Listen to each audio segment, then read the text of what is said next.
Napakadali lang i-test to mga lods mga idol gamit ang test light. Yan, so importante ang test light. So pagka umilaw ang ating test light, pag tinitest natin relay, so ibig sabihin goods yun. Pagka hindi umilaw ang ating test light, ibig sabihin sira ang ating relay. Doon natin malalaman or good pa ba or bad ang ating relay. So magandang araw mga lods mga idol. So mag-tutorial tayo ngayon kung paano mag-test ng ating mga relay. Itong relay nito mga lods mga idol, ito yung kadalasan na ginagamit sa ating mga motor. Sa mga sakyan ginagamit din to. Ito yung relay na ginagamit sa mga busina, sa mga pagbabattery operated ng headlight, at ginagamit din sa mga auxiliary light ng ating mga motor. So paano ba tinetest to mga lods mga idol kung okay pa ba? So gamit itong battery, ito yung battery ng pinagpalitan na battery ng ating motor mga lods mga idol. So 12 volts lang yan. Tapos gamit din itong test light. Itong dalawang itong gagamitin natin pang test kung good pa ba ang ating relay. So itong relay na ito mga lods mga idol yan. So 12 volts relay. Yan, so 12 volts. Dahil 12 volts lang yung battery at 12 volts lang din yung ating motor, 12 volts relay. Yan ang kanyang diagram. So single pole, double throw. So normally open to mga lods mga idol. Yan, so ang ating relay mga lods mga idol ay may mga may diagram yan at may mga tatak din yan dito sa likod kung yung makikita.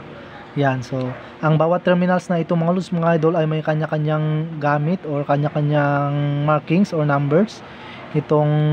Itong terminal na ito mga lods mga idol, kung yung nakita, ito yung number 87, yun nakita mga lods mga idol, yun yung number 87. Ito naman, ito yung kanyang output mga lods mga idol, ito na yung papunta sa ating mga ilaw.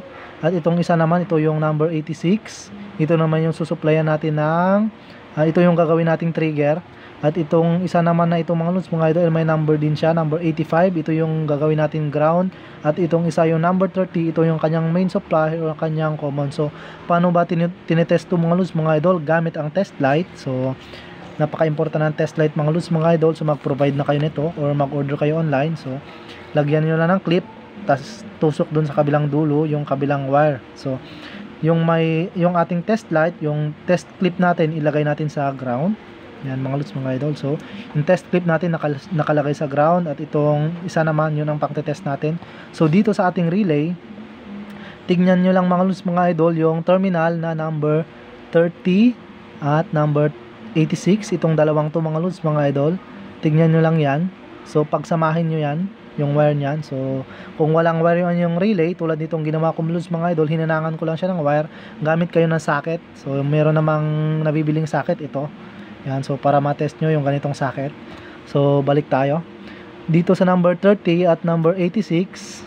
Ito mga lods mga idol, pagsamahin natin. Yan, so pagsamahin natin yan mga lods mga idol.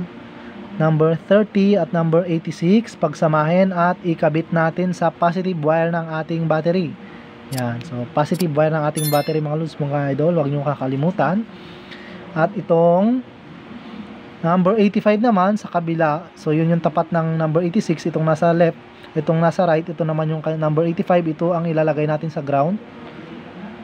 Yan, so dito, i-trigger natin, idikit-dikit lang natin yan. So itong isa naman, yung number 87, ito yung kanyang output. Yan mga lods mga idol, yan kung yung nakita, number 87, yan, so andito siya.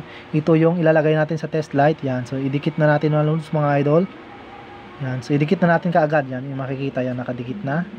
Tapos itong number 85, ito yung katapat na number 86, i-tap natin sa ground, idikit-dikit natin. Dapat umilaw to mga lods mga idol. Pagka umilaw ang ating test light, ibig sabihin good ang relay to mga lods mga idol, gumagana siya. So doon natin malalaman na good ang ating relay, kung magpapalit man tayo ng relay or magkakabit tayo ng bago. So bago natin ikabit, i-test muna natin. Tignan nyo mga lods mga idol, itong terminal number 85, didikit ko sa ground.